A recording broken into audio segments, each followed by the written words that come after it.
Maintenant, on va voir le retail qui est back, qui est de retour, mais qui n'achètent pas du Bitcoin ou de l'Ether, ils achètent du Solana. Donc en fait, il n'y avait pas grand monde qui était là. Et après, quand ils sont revenus, mais ils sont revenus différemment, donc en changeant la dynamique de marché. Et on va regarder à travers différentes métriques pourquoi, mais notamment, voilà, explication Solana.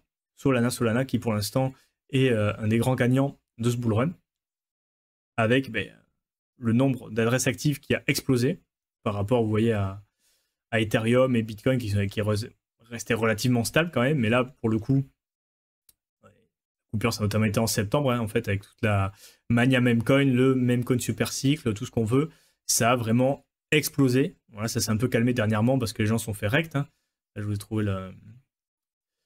un post de Cointelegraph, donc c'était de quand de hier. Donc il y a 47 milliards qui a été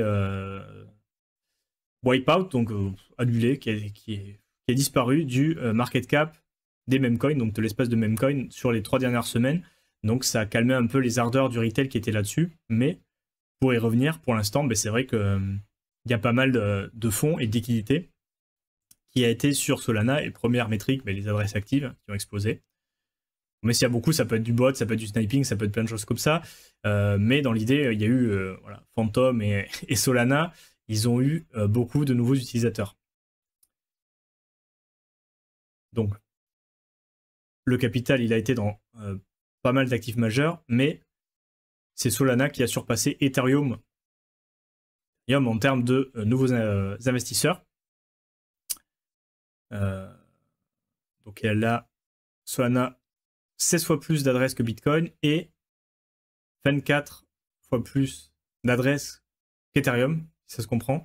Donc forcément, ça a changé en très peu de temps, hein, en même pas à peine un an, parce que ça a commencé c'était à peu près pareil, le nombre d'adresses actives, mais là, voilà, en janvier, ça a commencé à augmenter, et très clairement, en septembre, ça a explosé pour atteindre le pic un peu en décembre. Avec Retail Driven Speculation. On parlait, si vous vous en souvenez, en juillet, sur la dilution des altcoins qui provenaient des VC, mais il n'y avait pas eu encore toute cette mania des memecoins, en fait. Hein. On regarde, quand on en parlait en juin, juillet, le live sur la dilution du marché, où on en a quand même parlé avant l'été, il n'y avait pas eu toute cette mania des memecoins, et on disait que les gens en avaient marre de se faire rect par les coins de VC, où au final, tous les petits copains avaient leurs allocations early, et ils en profitaient pour dumper sur le retail, et avec les périodes de vesting et qui permettaient de dumper régulièrement, et en final, le retail se rendait compte que le jeu était un peu pipé, où ils n'étaient pas du tout favorables, en fait, eux.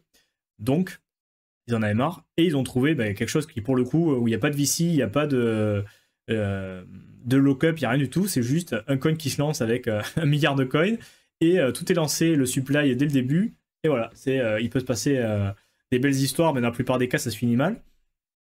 Mais bon, c'est les mêmes coins, et notamment sur Solana, hein, toute activité, c'est quasiment que du même coin, avec le market cap qui a beaucoup augmenté, donc 500%, qui a surpassé la partie Ethereum, hein, forcément ça coûte plus cher d'être sur Ethereum, et maintenant on a Solana donc, qui est en train de gérer 37 milliards de volume actuel, donc rappelez-vous les 9 milliards pour Bitcoin, donc c'est plus que Bitcoin et Ethereum combinés, donc le volume est principalement sur Solana, et c'est du retail en fait. Donc les sous, ils sont partis sur Solana, et dans les mêmes coins, avec quand même la plupart des gens qui se sont fait rect, hein. On est d'accord, hein. Si vous regardez même les plus gros meme coins pour l'instant, c'est rect, mais surtout en fait la plupart des meme coins, notamment avec Pump Fund, c'est des pools de liquidité très peu liquides, et la majorité des investisseurs perdent de l'argent. On en avait parlé aussi dans un rapport, même s'il y en avait 60%, alors ça c'est de la mémoire, hein. Vous me faites faire un travail de mémoire,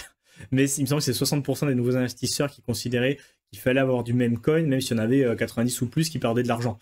Donc voilà, c'est des dynamiques, je vous l'explique, on va en tirer les conclusions après, mais dans tous les cas, c'est ce qui est en train de se passer, ce qui s'est passé depuis le début de l'année dernière. Très clairement, Hot Real Escape, alors une autre métrique du market cap. On a vu le realized cap, le market cap normal. Le hot realized cap, c'est en fait le market cap des coins qui ont bougé. Au lieu de prendre tous les coins en circulation, on prend juste ceux qui ont bougé dans la dernière semaine. En fait, ça c'est le hot realized cap, donc le market cap chaud. Et on se rend compte voilà, que clairement, là où il y a le plus de demandes et de volume et de gains, ça a été fait sur Solana. Voilà. Donc pour Bitcoin, il y a aussi une augmentation. Et pour l'instant, on le sait au niveau du prix, Ethereum est derrière Bitcoin et Solana en termes d'adoption par le retail, avec la demande pour la spéculation qui est en dessous des cycles précédents. Donc voilà. Ça fait mal, hein, mais c'est comme ça. Il faut l'accepter, c'est les données. Ils ne vont pas mentir, c'est les données on-chain. L'argent, il part sur Solana et un peu sur Bitcoin et pas trop pour Ethereum. Même si ça pourrait s'inverser, on est d'accord, si les bougies vertes reviennent. Hein, parce qu'à mon avis, ça sera le premier outil de marketing pour faire revenir les gens. C'est s'ils voient que ça pump. Alors c'est un peu triste, hein, parce qu'au final, les institutions, ils accumulent maintenant, mais le retail, qui pour l'instant va sur les mêmes coins parce que c'est le success story du moment. Bon, c'est un peu... on n'est plus sur une mini vague de meme coin qui était assez importante en fin d'année, mais pour l'instant, le meilleur marketing pour Ethereum, pour l'instant, ce serait qu'ils reviennent un peu à faire des perfs. Et qu'est-ce qu'ils nous disent? Qu'est-ce qui arrive pour la suite? Le fait que le retail revienne, ça a amené un peu de volatilité, parce que pour le coup, ceux qui sont venus faire du meme coin sur Solana, ils n'ont pas les mêmes forcément connaissances que ceux qui sont là sur le Bitcoin sur le long terme. Mais ça a apporté aussi pas mal de liquidité. La nature cyclique de la crypto-spéculation, quand le retail revient, il y a plus de liquidité, plus de spéculation, plus de volatilité. Et maintenant, ce qu'ils nous disent, ce qu'il faut regarder, et on le regardera, est-ce que Solana va continuer d'avoir sa dominance ou est-ce qu'on va avoir un retail qui va faire une rotation vers Ethereum? Ouais. Je pense que dans une partie, c'est ce qui va arriver. Comment les mêmes coins vont impacter la liquidité globale? Et c'est vrai que du coup, il y a certains meme coins, dont celui de notre cher Donald, qui a absorbé pas mal de liquidité dans le marché. Et est-ce que la demande pour le retail la demande du retail va continuer tout simplement d'apporter de l'essence à l'expansion du prix, donc tout simplement parce que il va y avoir plus de demandes de par le retail, ça va faire pump en fait, ou est-ce que c'est plutôt un marché qui est surchauffé, donc potentiellement avec des baisses. Donc ça c'était pour le marché global, hein. En fait on a vu le Bitcoin, comment ça va évoluer, les ETF et le retail, donc le retail est bien là, mais sur Solana. Et vous pouvez me dire ce que vous en pensez. Moi je pense qu'au bout d'un moment, ils vont en avoir marre aussi de se faire règle sur les mêmes coins, et on aura quand même une rotation vers l'utilité. Alors les mêmes coins sont là pour rester, mais de la même manière que les gens étaient un peu cramés des coins des VC, où au final tu te rends bien compte quand tu creuses un peu que tout est contre toi, que tu peux quand même aller gratter des petits multiples, mais la plus grosse partie des sous elle est faite par le VC, l'équipe et leurs petits copains. De la même manière, j'espère que les stats vont être assez visibles, mais sur Solana, in the trench, dans les tranchées des mêmes coins, c'est quand même aussi très difficile de faire de l'argent, et la plupart des gens en perdent en fait. Hein. C'est pour ça que nous on n'a pas trop parlé des mêmes coins. Moi je n'ai même pas dans mon bac sur ce cycle-là, parce qu'on sait que c'est très compliqué, et à part quelques grands winners qui pour le coup ont attiré toute cette